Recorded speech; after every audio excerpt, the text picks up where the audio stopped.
খ্রিস্টপূর্ব 1160 অব্দে ব্যাবেল নামক দেশের দক্ষিণে ফাদ্দান আরাম নামক এক শহর ছিল।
হে মহান ইস্তার, হে সকল প্রভুর মাতা, হে আমাদের দয়ালু প্রভু, আমাদের জন্মদানকারী মঙ্গলদাতা প্রভু, এই অবুঝ শিশুটিকে আরোগ্য দান করুন আর তার মা জননীকে আনন্দিত করুন। এই অবুঝ শিশুর মাতা প্রতিজ্ঞা করেছে প্রভু, তোমার দরবারে সে মূল্যবান হাদিয়া প্রদান করবে।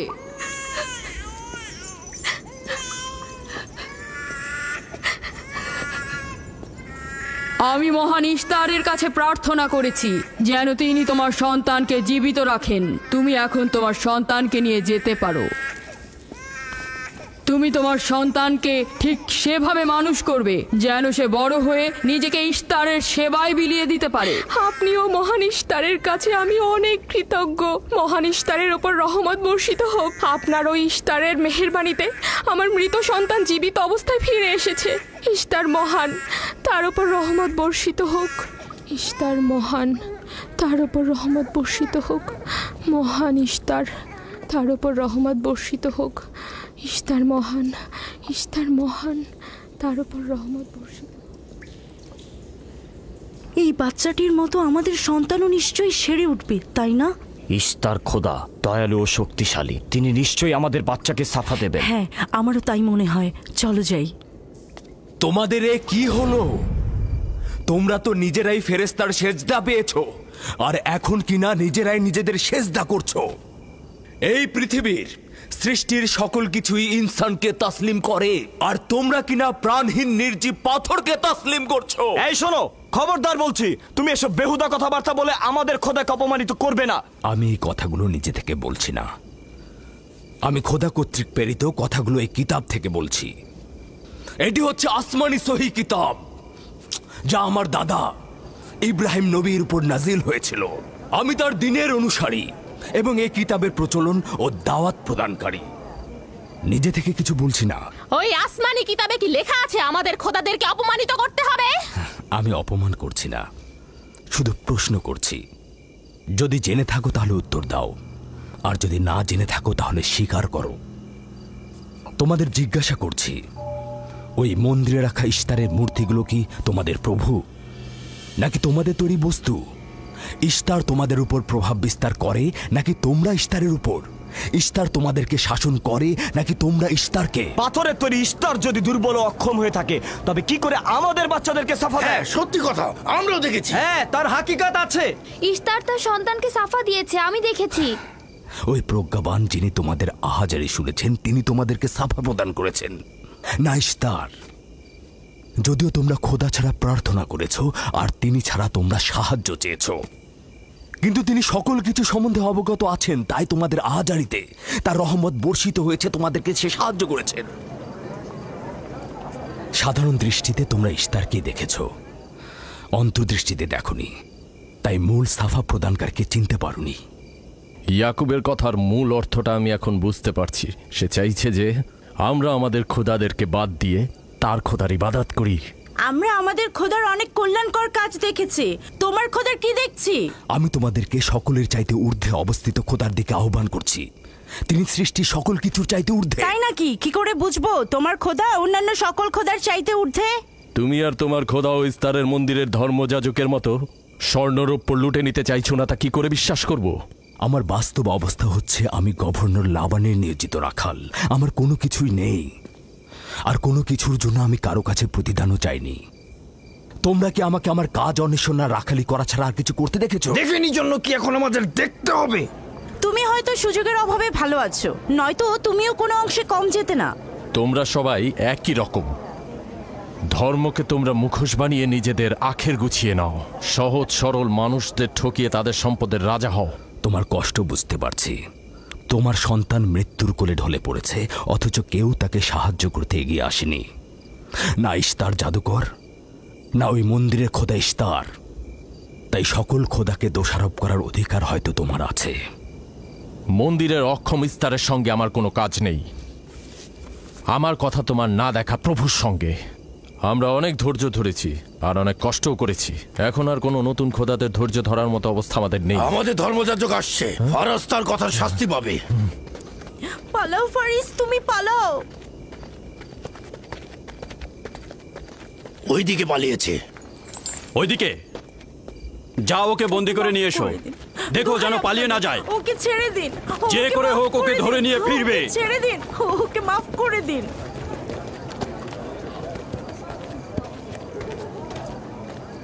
যদি শুধুমাত্র গভর্নরের জামাতা না হতে, তাহলে আমি জানি তোমাকে কিভাবে শায়েস্তা করতে হয়। মন্দিরের কোনো প্রতিনিধির সাথে আমার কোনো কাজ নেই। তোমরা সবাই চলে যাও। ইয়াকুবের কুফরি কথায় তোমরা কেউ কান দেবে না, আর কেউ বিশ্বাস করবে না।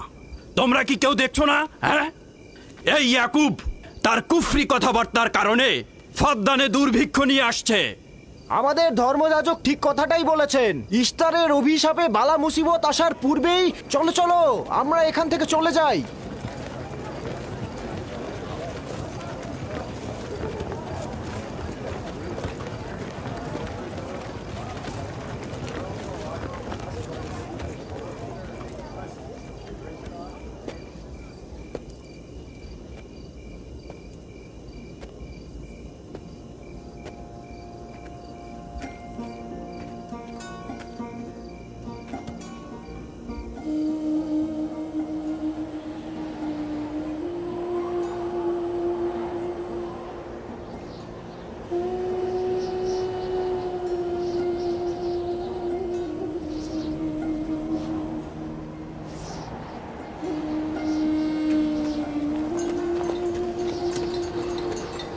যদি খুব শীঘ্রই বৃষ্টিপাত না হয়, তাহলে ফাদ্দানবাসীর সকল ফসল নষ্ট হয়ে যাবে।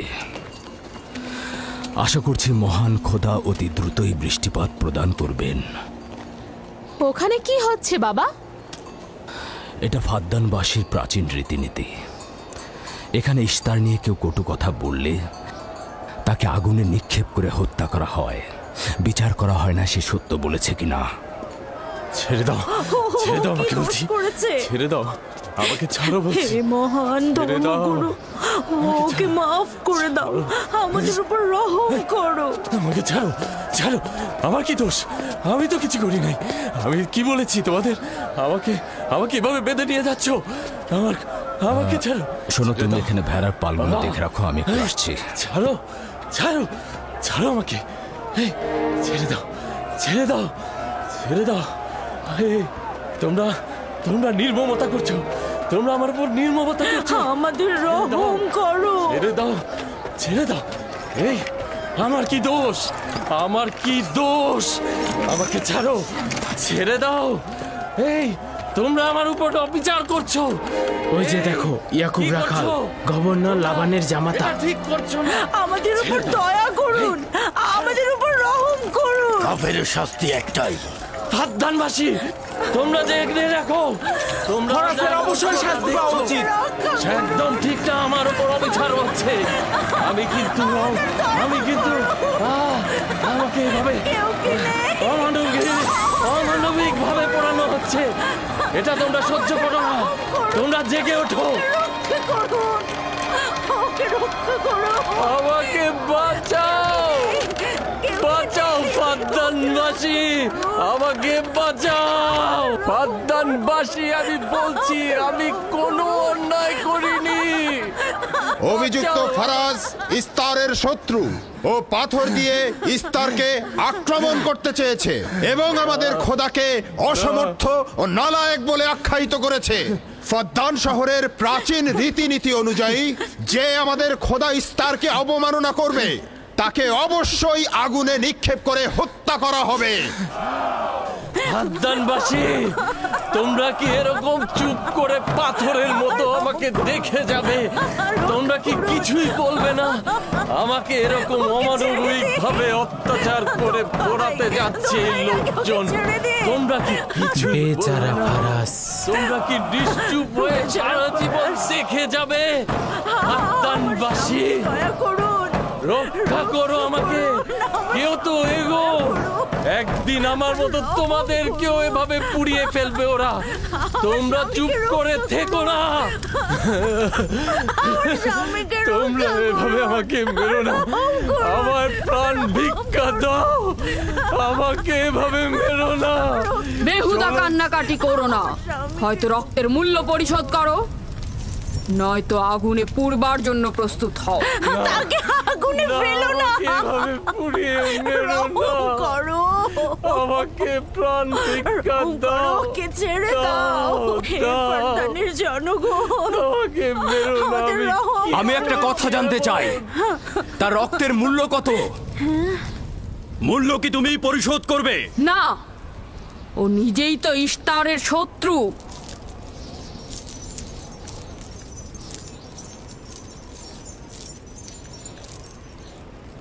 তুমি নিজেই তো ইস্তারের শত্রু, প্রথমে তোমার নিজের রক্তের মূল্য পরিশোধ করো। তাহলে আমাকে বন্দি করছো না কেন? বন্দি করো।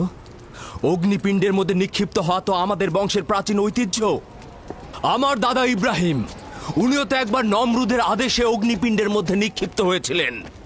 এখন পর্যন্ত তুমি যে গ্রেপ্তার হওনি তার কারণ তুমি হচ্ছ গভর্নরের ভাগিনা। তার অর্থ দাঁড়াচ্ছে এই যে আমার মামা গভর্নর লাবান ইস্তারে খোদাকে অবমাননা করতে পারে কোনো শাস্তি ছাড়াই। ওকে গ্রেপ্তার করো আর ওর দাদার মতো ওকেও আগুনে নিক্ষেপ করো।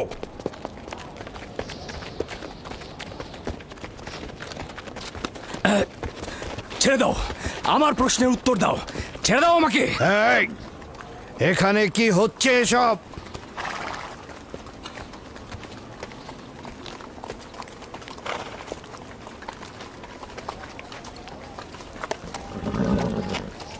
ওকে ছেড়ে দাও আর অভিযুক্তকারীকেও মুক্ত করো।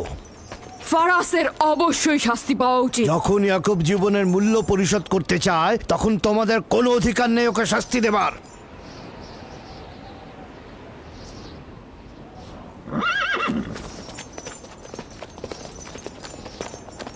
তাকে মুক্ত করে দিন।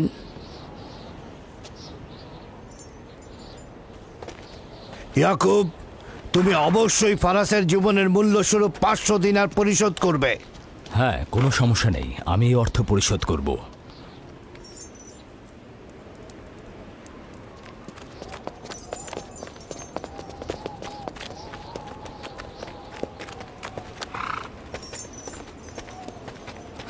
খোদা তাআলা আমার দয়ালু মামাকে হেফাজত করুক।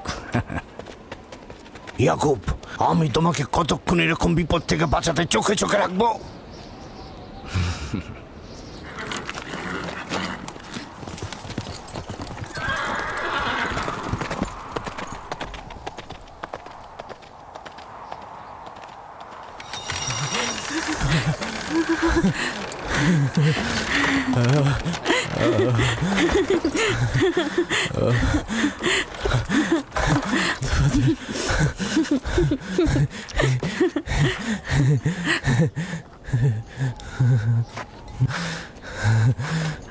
আপনি মহান, আমরা কৃতজ্ঞ, আমরা অনেক কৃতজ্ঞ আপনার কাছে। আমার জীবনের মূল্য স্বরূপ যে অর্থ আপনি প্রদান করবেন তার বিনিময়ে সারা জীবন আমি আপনার কৃতদাস হয়ে থাকবো। আপনি মহান, আপনি মহান। আপনি ফারাজকে মৃত্যুর হাত থেকে বাঁচিয়েছেন, আপনি আমাদের নতুন জীবন দিয়েছেন। হয়েছে হয়েছে, এবার এসো এসো।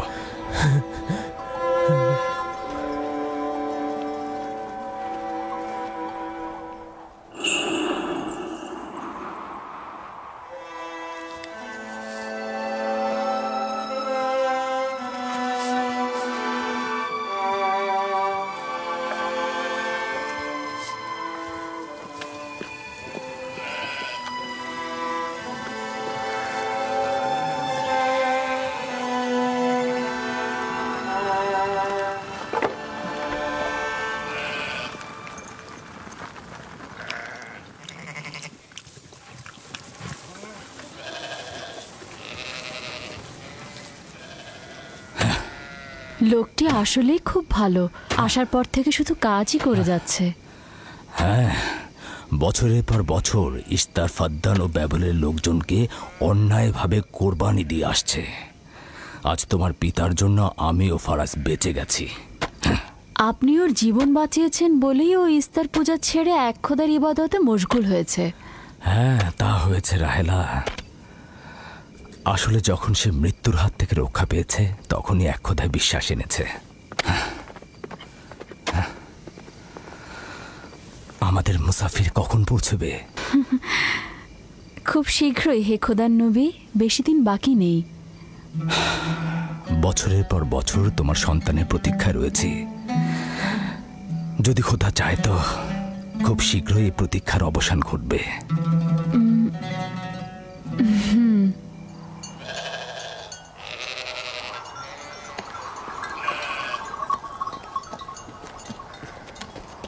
ইস্তেকদার, তোমার ও তোমার পরিবারকে সালাম। তোমার উপরও দরুদ বর্ষিত হোক ইয়াকুব রাখাল। হ্যাঁ, কৃতজ্ঞতা জ্ঞাপন করছি। মন্দিরে ইস্তারের জন্য খোরমা হাদিয়ে নিয়ে যাচ্ছ? প্রভুদেরকে তো অবশ্যই খুশি করতে হবে, তা না হলে তো এবছর বৃষ্টিপাত হবে না, তাই না? আমার কিন্তু মনে হয় মন্দিরের ইস্তারে চাইতে তোমাদের বেশি দরকার ওই খোরমা। তোমার কাজ হচ্ছে আমাদের খোদাকে অপমানিত করে আমাদেরকে রাগান্বিত করা, তাই তো? তোমরা কি নিশ্চিত যে ইস্তারের মন্দিরের ওই পাথরের মূর্তিগুলো সত্যিকার অর্থে বৃষ্টি বর্ষিত করতে পারবে? তোমার এসব কুফুরি কথাবার্তার কারণেই আমাদের মন্দিরের খোদা নাখোশ হয়েছে, আর এই কারণেই ফাদ্দানের আকাশে আজ মেঘ নেই। এই ইয়াকুব, ইস্তারের অবমাননা থেকে তুমি নিজেকে রক্ষা করো। চলে এসো, চলে এসো।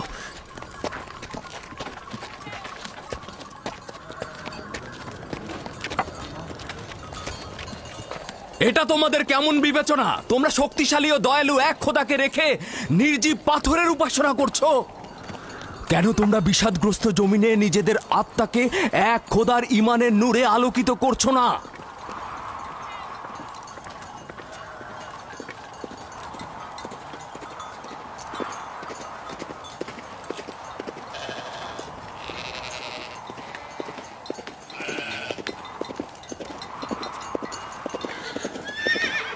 হে মহান ইস্তার ইলাহি, তোমার ফলপ্রসূ এই মন্দিরখানা তোমার শত্রুদের রক্ত দ্বারা পবিত্র করব। শুষ্ক মৌসুমকে এই অঞ্চল থেকে দূর করে দাও, তোমার রহমতের বৃষ্টি বর্ষণ করো। হে মহান ইস্তার ইলাহি, তোমার এই ফলপ্রসূ মন্দিরকে তোমার শত্রুদের রক্ত দ্বারা পবিত্র করব। হে মহান ইস্তার ইলাহি, এই অঞ্চলের শুষ্ক মৌসুমকে তুমি দূর করে দাও, তোমার রহমতের বৃষ্টি বর্ষণ করো। হে মহান ইস্তার ইলাহি, আমাদের খোদাকে অবজ্ঞা করেছে, বৃষ্টি বর্ষণ করো। হে ইস্তেকদারের সাথে মন্দিরে ঢোকার সময় কথা বলেছে, তোমার আমিও দূর থেকে দেখেছি। বর্ষণ করো। হে মহান ইস্তার ইলাহি, ইয়াকুব হাত গুটিয়ে বসে থাকবে না। করো, তোমার দুশমনদের ধ্বংস করো, আর ফারদানের জনগণের উপর রহমতের বৃষ্টি বর্ষণ করো।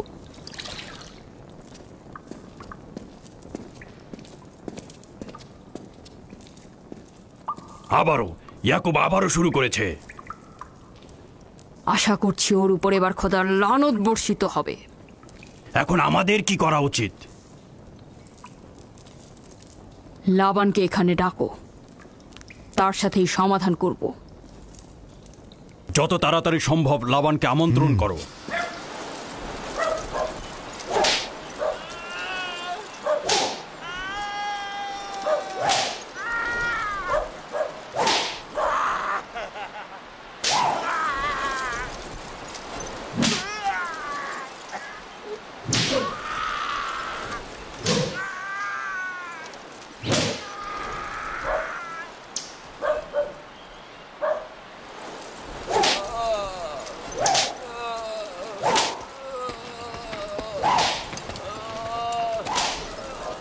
জনাবে আলী, ইস্তার মন্দিরের মহান ধর্মগুরু আপনাকে সাক্ষাতের জন্য আমন্ত্রণ জানিয়েছেন। গুরুত্বপূর্ণ কিছু? হ্যাঁ জনাবে আলী। এই, এবার বন্ধ করো।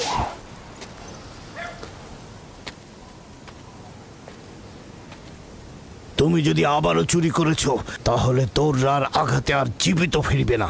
আমি কথা দিচ্ছি এমন ভুল আর কখনো হবে না। ছেড়ে দাও একে। এসো।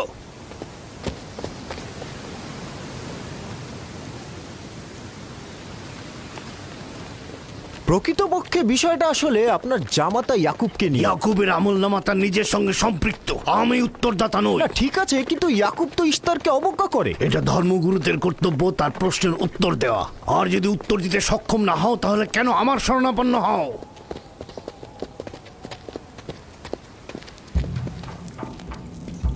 খোদার চাইতেও বড় খোদা মহান ইস্তার রাগান্বিত হয়েছেন। আমি দুর্ভিক্ষ দেখতে পাচ্ছি, যা ফারদানের জনগণের জন্য শুষ্ক মৌসুম আর মৃত্যুর কারণ হতে যাচ্ছে। জনাবে আলী, আপনি একটু অপেক্ষা করুন, আমি ধর্মগুরুকে খবর দিচ্ছি। মহান ইস্তারকে সে রাগান্বিত করেছে। এই অপমান ইস্তার সহ্য করতে পারছেন না। কেউ একজন ইস্তারকে খেপিয়ে তুলেছে। যে মহান খোদাকে অপমান করেছে সে দ্রুতই শাস্তি পাবে। মহান ইস্তার তার বলি চাচ্ছেন। লাবান, কেন তোমার ভাগিনে ইয়াকুবের কুফরি বন্ধ করছো না? তোমরা তো ব্যাবিলনের জনগণের ইমানের মালিক। তার প্রশ্নের জবাব দিয়ে দাও। আমি তো গভর্নর, ধর্মগুরু নই। কিন্তু সে তোমার ভাগিনা এবং তোমার কন্যাদের স্বামী। আমি ফারদানের শান্তি আর নিরাপত্তায় নিয়োজিত। আমার ভাগিনার কার্যাবলী দেখার জন্য নয়। এই কারণেই তাকে শান্ত করতে হবে। সে ফারদানের শান্তি নষ্ট করছে। ফারদানের শান্তি ফিরিয়ে আনতে হবে, তা না হলে অতি দ্রুত ফারদানের বুকে দুর্ভিক্ষ নেমে আসবে। আর এটার দায়ভার সম্পূর্ণ ইয়াকুবের। কি করে করি বলো? ইয়াকুব এখানে ভেড়া রক্ষণাবেক্ষণের প্রধান ব্যক্তি, অর্থনৈতিক চালিকা শক্তিও বটে। আর ও কিনা হয়ে গেল এখানকার বদখদের প্রধান কারণ। হ্যাঁ, কারণ ও এখনো ইস্তারের কুফরি করেই যাচ্ছে। ইয়াকুব তো ব্যাবিলনের খোদাদের উপর ঈমান আনেনি, কিন্তু তারা তো কিছু বলেনি। ব্যাবিলনের খোদাদের প্রতি ঈমান না আনলেও তাদেরকে কখনো অবজ্ঞা করে কথা বলেনি। কিন্তু এখানে তো সে মহান ইস্তারকে অবমাননা করেই চলেছে। তুমি অবশ্যই তাকে শান্ত করবে। অবমাননা করে? অবশ্যই করে। তুমি কি কখনো ভেবে দেখেছো যে ব্যাবিলন রাজ্য কেন তোমাকে নিয়োজিত করেছে? তাহলে এটাও জেনে রাখো কেন আমাকে গভর্নর নিয়োগ করা হয়েছে। উত্তম হলো এটা জানা যে আমি ব্যাবিলন থেকে ফরমান গ্রহণ করি, না তোমাদের থেকে, না তোমাদের ইস্তার থেকে। যদি ইস্তারের মন্দিরের ধর্মগুরু বাবেল এই কথাগুলো তুলে ধরেন তবে কোনো অসুবিধা নেই তো?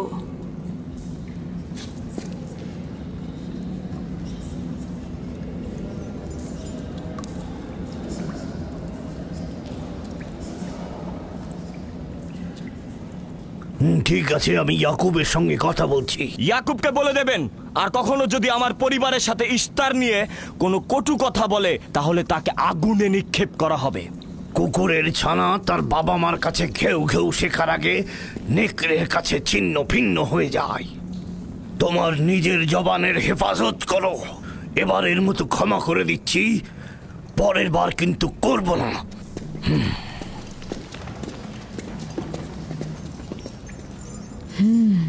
সবাই শুনে রাখো, যদি দুর্ভিক্ষের কারণে আমার ফসল নষ্ট হয় তবে ইয়াকুব আর তার পরিবারের কাউকে আমি জ্যান্ত রাখবো না। দেখা যাক না, একবারই তো কোনো কথা বলে লাভ নেই।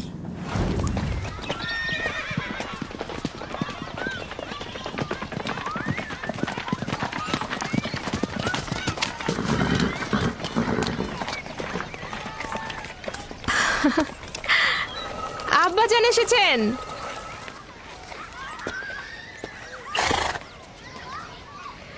আসসালামু আলাইকুম আব্বাজান, এবার অনেকদিন পর এলেন। সালাম আব্বাজান। কি সৌভাগ্য আমাদের, ফাদ্দান আরামের মহৎ ব্যক্তি দেশের গভর্নর তাহলে সময় পেলেন মেয়েদের দেখতে আসার। এই ইয়াকুবটাকে নিয়ে আর পারি না। কি হয়েছে আব্বাজান? আবারও কি ইস্তার মন্দিরের ধর্মগুরুরা অভিযোগ করেছেন? তার মানে ফারদানের এইসব দাঙ্গা হাঙ্গামা ধর্মগুরুদের ষড়যন্ত্র। ইয়াকুব এগুলোর সঙ্গে জড়িত নয়, তাই তো? আব্বাজান, আপনি খুব ভালো করেই জানেন ইয়াকুব রেসালাত আর নিজের কাজ ছাড়া অন্য কিছুই করে না। কয়েক হাজার বছরের প্রচলিত ইস্তার মন্দিরের সঙ্গে তার কি কাজ? যদি সে এটাই চায় যে সে তার পিতামহের দিন প্রচার করবে, তাহলে সে আমাদের পরিবারের সঙ্গে করুক। কিন্তু মানুষের বিশ্বাসকে কেন অবমাননা করছে? আমার মনে হয় আব্বা আপনি ভুল করছেন। সে অবমাননা করছে না, সত্য প্রচার করছে। আব্বাজান, কিছু মনে করবেন না। ইয়াকুব আসলে এক খোদার প্রতিনিধি হয়ে তার নিয়মকানুন সম্পর্কে জনগণকে সচেতন করে তুলছেন, যেটা তার কর্তব্য বলে মনে করছেন। যেরকম আপনার কর্তব্য ফাদ্দানের জনগণের নিরাপত্তা প্রদান করা। তোমরা তার মতো কঠোর ও বেপরোয়া হয়েছো। আমি যদি চাই দায়িত্ব পালন করতে, তাহলে তোমরা মরুভূমিতে ভবঘুরে হয়ে ঘুরবে।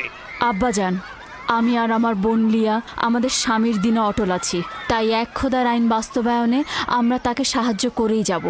তোমরা সবাই দেওয়ানা হয়ে গেছো। তোমরা কেউ আমার অবস্থার কথা চিন্তা করছো না। তোমরা কি জানো, ব্যাবিলনের ধর্মগুরু যদি জানতে পারে আমার ভাগিনা ইস্তারের বিরুদ্ধে অপপ্রচার চালাচ্ছে, তাহলে আমার কি অবস্থা হবে ভাবো। আমি তখন কতটা বিপদে পড়বো। ইয়াকুবের খোদার শক্তি ওই বাবেলের মন্দিরের ইস্তারের থেকে অনেক বেশি। আব্বাজান, আমাদের উচিত হচ্ছে আমাদের নিজেদের খোদাকে ভয় করা, ওই পাথরের খোদাকে নয়। আমার না তার খোদার সঙ্গে কোনো কাজ রয়েছে, না এদের খোদা। শুধু বলবো ইয়াকুবের কোনো অধিকার নেই ফাদ্দানের লোকের কাছে আমার অবস্থান নড়বড় করে দেয়া। কি হয়েছে রাহেলা? রাহেলা, রাহেলা, কি হয়েছে রাহেলা?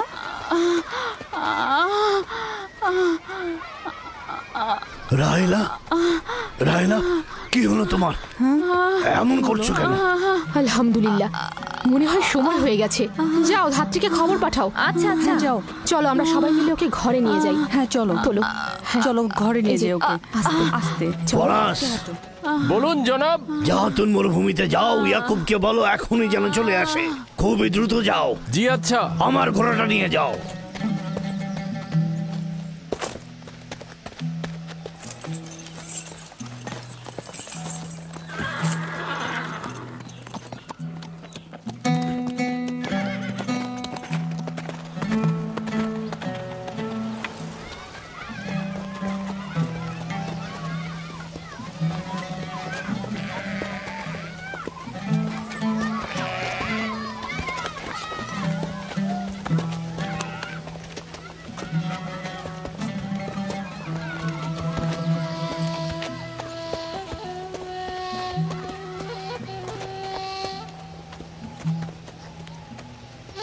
রাখালেরা চতুষ্পদী প্রাণীগুলোকে হেদায়েত করে, আর নবুয়াত ইনসানদের হেদায়েত করে থাকে।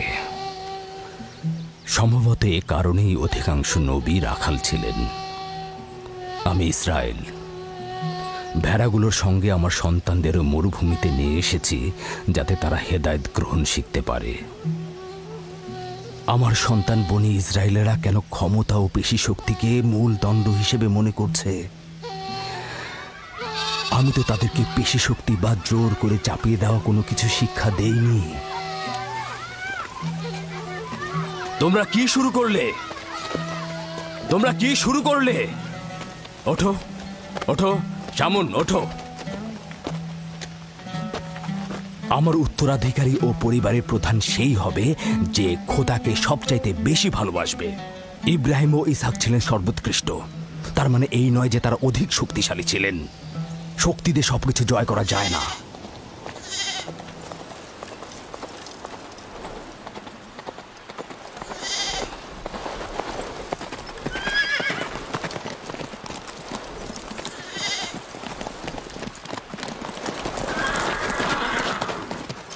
কি হয়েছে ফারাজ?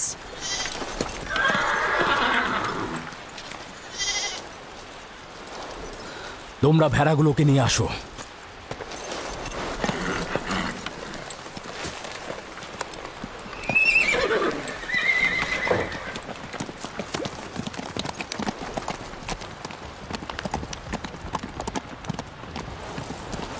কিছু কি হয়েছে? আব্বাজান কোথায় গেলেন?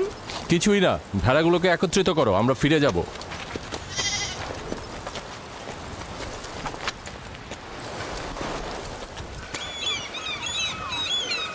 বেল, হ্যাঁ, রাহেল তো তোমার সতীন। রাহেলের সঙ্গে তোমার অনেক ভালো সম্পর্ক দেখছি। ওই সন্তান না থাকায় ভালো সম্পর্কটা ছিল। রাহেলের সাথে ভালো সম্পর্ক ছিল, ওই ইয়াকুবের সাথেও ভালো সম্পর্কটা ছিল। আমার সন্তান নেই, তার সন্তান হচ্ছে, ভালো সম্পর্কটা থাকে কি করে? এমন ভাবে বলছো কেন? রাহেল আর ইয়াকুব তো ইনসান হিসেবে খুবই ভালো। হ্যাঁ, কিন্তু ইয়াকুব তো রাহেলকে অনেক বেশি ভালোবাসে। আর যেহেতু এখন তার সন্তান হচ্ছে, তার স্থান তো সব স্ত্রীর থেকে উপরেই হবে, তাই না? ইয়াকুবের কয়টা স্ত্রী? 4 জন, আমি, লিয়া, জুলফা ও রাহেলা। এই বাদ দাও তো এসব, তাড়াতাড়ি চলো, না হলে শব্দ শেষে আবার আমার ঘাড়েই পড়বে। আরে আমি তো জানি ইয়াকুব বড় ন্যায়পরায়ণ আর মেহেরবান। সকল হিংসা ভুলে একটু ভালোবাসাটাকে বাড়াও, দেখবে সেও তোমাকে খুব ভালোবাসবে। আর ও তো খুব ভালো মানুষ। জনাবে আলী লাবান, আপনার ওপর শান্তি বর্ষিত হোক। ভালো পুরস্কার পেতে যাচ্ছ, কিন্তু রাহেল আর তার সন্তানকে সুস্থ চাই। চিন্তা করবেন না, আমি অনেক অভিজ্ঞ ধাত্রী।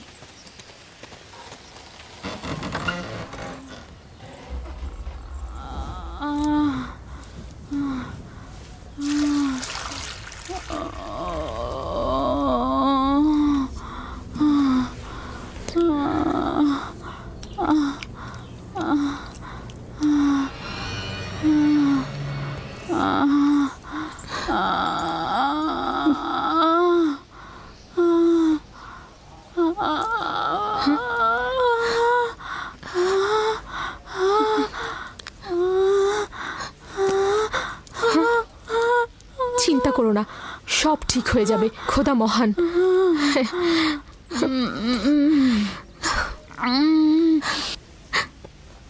রাহেল, রাহেল, রাহেল, এই যে রাহেল, কি হলো? কথা বলো। রাহেল, রাহেল, রাহেল, রাহেল রাহেল বেহুশ হয়ে গেছে। রাহেল, রাহেল চোখ খোলো। রাহেল কথা বলো। রাহেল, রাহেল, এই যে রাহেল। রাহেলা, হ্যাঁ, এমন তো নয় তার উপর ইস্তারের খোদার রাগ পড়েছে।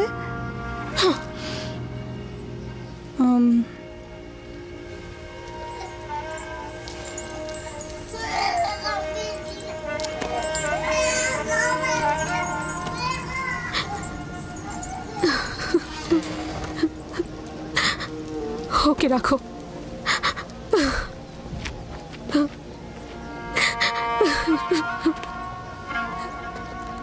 তোমরা তোমার খালার জন্য দোয়া করো, তোমাদের দোয়া খুব তাড়াতাড়ি কবুল হবে।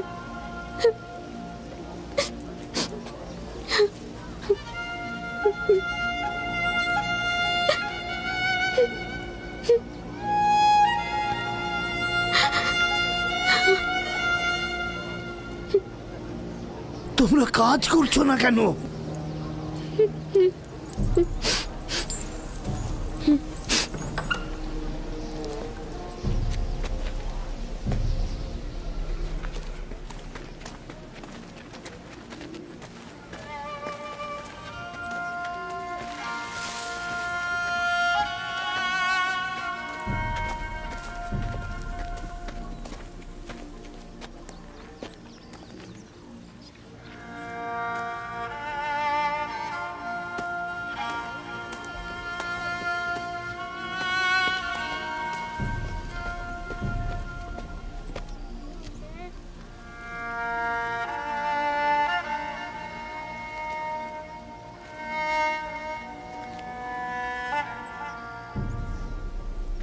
কেউ একজন ইস্তারকে রাগান্বিত করেছে।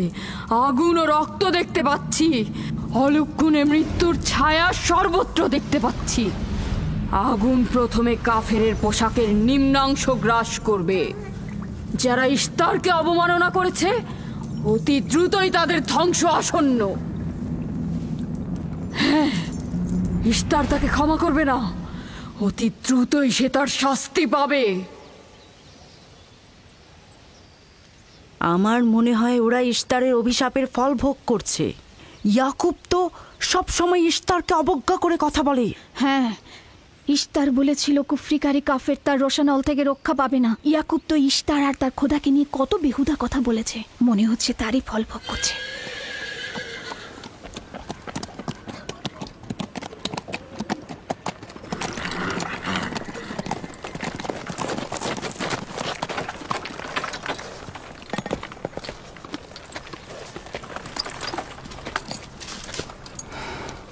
রাহেলের অবস্থা কেমন?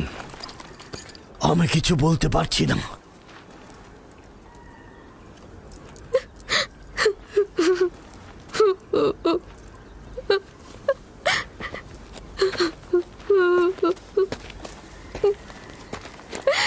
কিছু একটা করুন, রাহেলের অবস্থা খুবই খারাপ।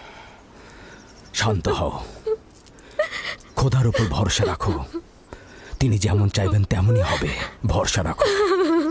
মানুষজন সব বলা বলি করছে, ইশতারের অভিশাপে আমরা এই বিপদে পড়েছি।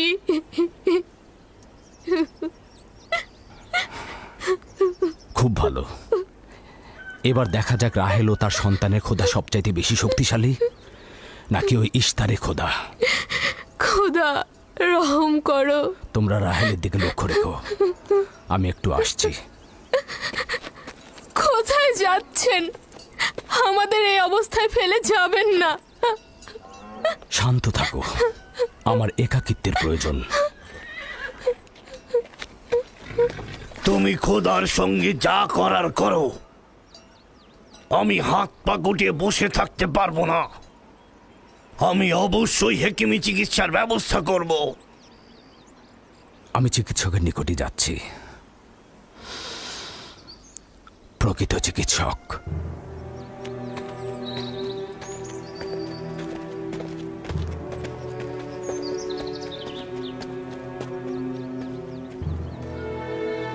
সে যেমন ফাদ্দানের লোকেদের বিপদের কারণ হয়েছে, তদ্রুপ আমার কন্যাদেরও বিপদের কারণ হয়েছে। জানি না ওর সঙ্গে কি করব।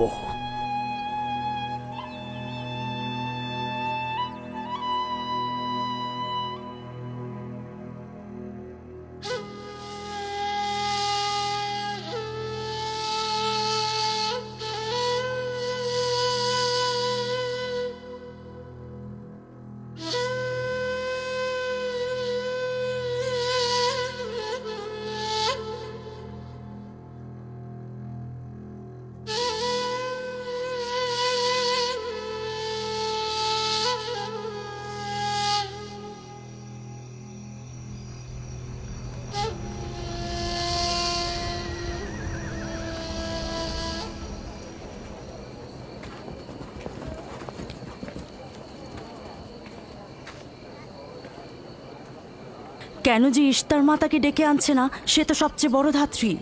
হ্যাঁ, তারা বলছি। জনাব লাবান, ইশতারের কাছে লোক পাঠান। ধাত্রী হিসেবে সে কিন্তু সবচাইতে ভালো।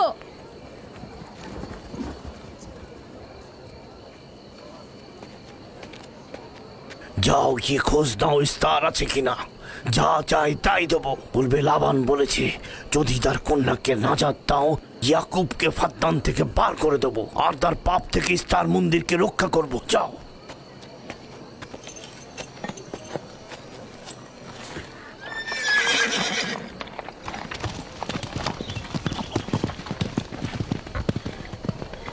ইয়াকুব ইশতারের খোদাকে অপমান করেছে। ইশতারকে অবমাননা করার শাস্তি এইরকমই হয়। তোমাদের চেঁচামেচি বন্ধ করো।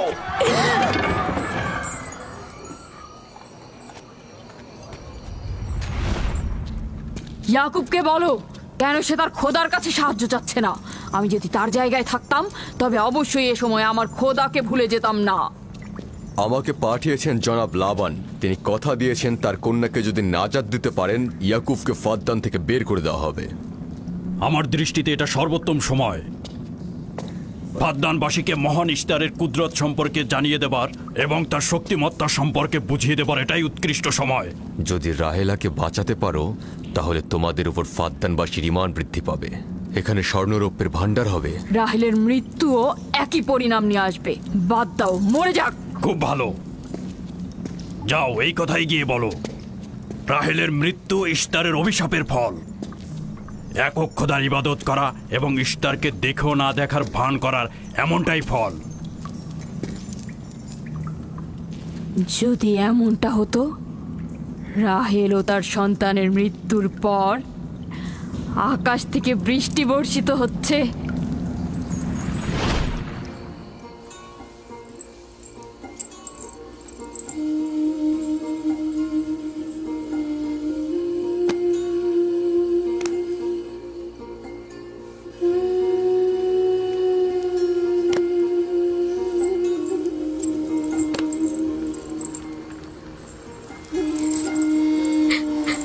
রাহেল, রাহেলা, রাহেলা, তুমি শুনতে পাচ্ছ? এই যে, রাহেল, কি করছো এসব? আরে ধোঁয়া দিয়ে জ্ঞান ফেরাতে হবে, তাহলে মা বাচ্চা মারা পড়বে। এই ধোঁয়া তাকে মেরে ফেলবে, সুস্থ করবে না।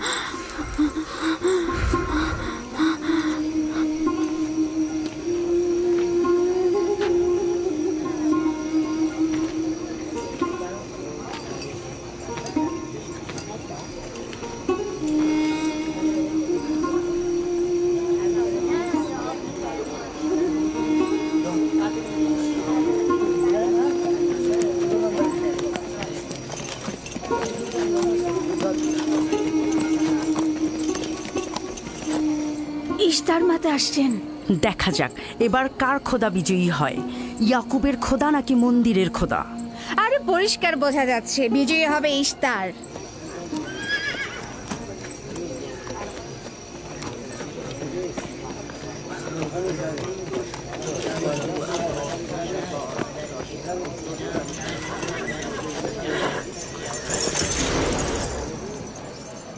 লাবান, আমার কথায় কষ্ট পেয়েছো তাই না?